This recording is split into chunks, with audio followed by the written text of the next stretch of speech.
Well, let's talk oil pumps in this old Tech Tuesday, this time on the old Pontiac 350. Alrighty, so this is the oil pump, gear pumps driven off the camshaft. We have a pickup screen here, and that sucks the oil in, and it comes into the pump. And the pump sits upside down.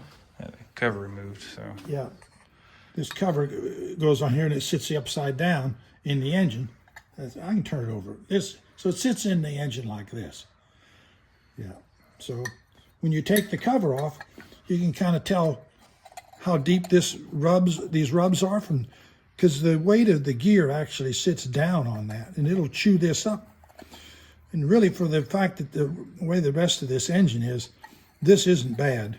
I'm surprised that doesn't look more worn than it does. So the oil comes in, is drawn in on this side, and so that means that in operation, the gears are turning this way.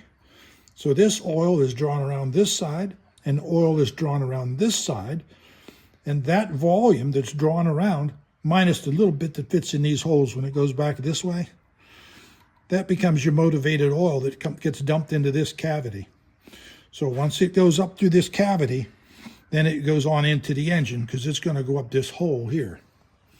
So this is the drive right here to make the things go around. Yeah, or it actually goes this direction. Yeah.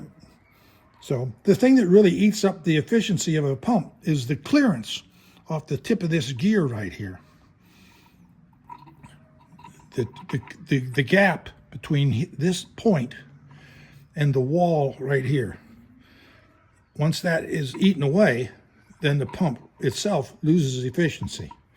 If you guys have probably heard of a high volume oil pump, what they'll do to create that is they'll generally just increase the length of this gear in here a little bit. And that way it moves more oil from this draw side to the outlet side. Okay. The other thing of interest is that once that oil goes up that outlet side, as long as this is turning, that oil's got to go somewhere.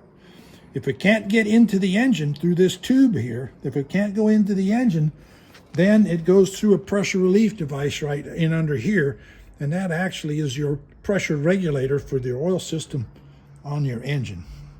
So the only other thought is that when you buy these, sometimes they don't come with this tube installed.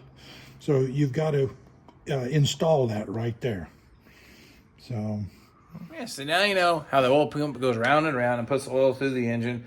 Like I said, you have high pressure. They probably adjust the springs there on that relief. Then high volume, just make a taller gear. So each revolution, you're moving more oil. So just in case you didn't know, now you do. So got more of these Tech Tuesday things coming your way. Hope to see you all then.